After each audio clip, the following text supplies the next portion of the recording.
सास बनी डंडे वाली भूत। शिखा की नई नई शादी हुई थी।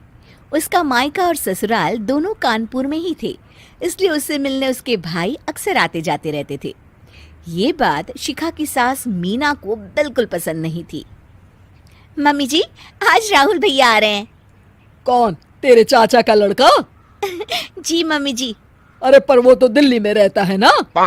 हाँ मम्मी जी, उन्हें कल सुबह दिल्ली के लिए निकलना है, तो वो आज मुझसे मिलते हुए कल सुबह यहीं से निकल जाएंगे। हमने तो धर्मशाला खोल रखी है ना। कुछ कहा क्या मम्मी जी? मैंने कहा हाँ हाँ, आने दे तेरे भैया को, जमकर खातिरदारी करेंगे। अब तो कुछ करना ही पड़ेगा, इससे पहले कि मेरा घर धर्मशाला बन जाए। ये कैसी बातें कर रही हो मीना? सच ही तो कह रही हूँ। अभी इसकी शादी को साल भर भी नहीं हुआ और आए दिन इसके घर वाले आ धमकते हैं। अरे तो क्या हुआ, वो इसी शहर में रहते हैं तो हाल चाल लेने आ जाते हैं। इस बार मैं उनका हाल और चाल दोनों ही बिगाड़ दूंगी। अब बहुत हो गया जी। अरे ये कैसी बातें कर रही हो, हे भगवान, बस आप तो देखते जाइए। शाम को राहुल आता है। नमस्ते आंटी, कैसे हैं आप लोग? हम लोग तो ठीक है, तुम कैसे हो बेटा? मैं भी अच्छा ही हूँ आंटी। बस आज रात के बाद नहीं रहोगे। चलिए भैया, मैं आपको हमारा घर दिखाती हूँ। रात में खाने के टेबल पर शिखा, रोहित कहीं दिखाई नहीं दे रहा। जी भैया, वो ऑफिस के काम से बाहर गए हैं, कल शाम तक आएंगे। अच्छा अच्छा। बेटा, क्या तुम भूत प्रेत में मानते हो? नहीं नहीं आंटी जी, पर अचानक आपको ये ख्याल कहाँ से आ गया? पता नहीं क्यों, कभी कभी मुझे लगता है जैसे रात के समय बैठक में कोई घूमता रहता है। ये आप क्या कह रही हैं मम्मी जी? हाँ, तुम लोग घबरा ना जाओ, इसलिए मैंने आज तक इस बारे में कुछ नहीं कहा। ये आपका वहम होगा आंटी जी, ऐसा कुछ नहीं होता। हो सकता है। चलो अब मेरा सोने का टाइम हो गया है तो चलती हूँ मैं। शिखा बेटा, राहुल के सोने की व्यवस्था वहीं दीवान पर कर देना। जी पापा जी। अब चलिए भी। अच्छा, तो बैठक में सोने वाले हैं साहबजादे। क्या बड़बड़ा रही हो? कुछ नहीं, आप सो जाइए। मीना और महेश के सोने के बाद शिखा और राहुल आपस में बात कर रहे होते हैं, तभी डोरबेल बजती है। अरे आप! सरप्राइज! काम जल्दी खत्म हो गया तो मैं आज ही चला आया। ये तो बहुत अच्छा किया। देखिए राहुल भैया भी आए हुए हैं, आप दोनों का मिलना भी हो जाएगा। कैसे हो रोहित? मैं तो ठीक हूँ भैया।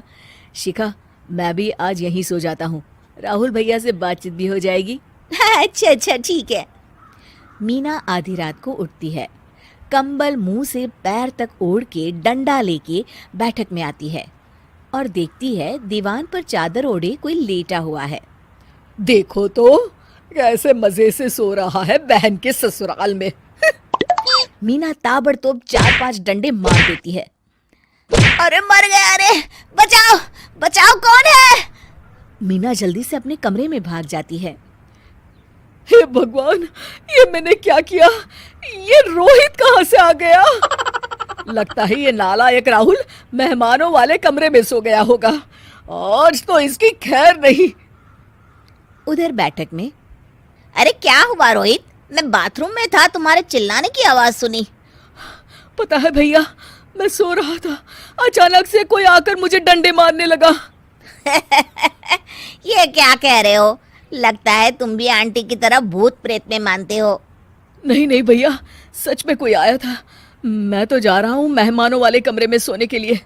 इस समय अपने रूम में जाऊंगा तो शिखा की नींद खराब हो जाएगी। ठीक है भाई, जाओ तुम, जहाँ तुम्हारा भूत डंडा लेके ना आ सके। थोड़ी देर बाद मीना कंबल ओढ़ के डंडा लेकर मेहमानों वाले कमरे में पहुंच जाती है। वो बिस्तर पर सोए रोहित को फिर डंडों से मारने लगती है। अरे मर गया, अरे मर गया। तू भूत प्रेत में नहीं मानता ना?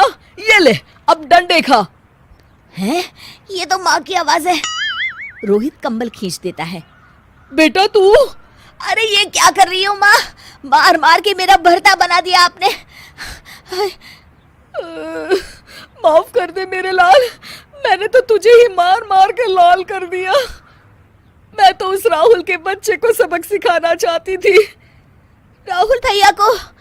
हाँ बेटा, मुझे लगा अगर उसे डंडे मारूंगी तो शिखा के मायके वाले यहाँ आना छोड़ देंगे। हे भगवान, माँ ये घर शिखा का भी है, उसके घर वाले जब चाहे आ सकते हैं। हाँ बेटा, आज मुझे भगवान का इशारा समझ में आ गया। मैं कितना गलत करने चली थी और अपने ही बेटे को चोट पहुंचा दी।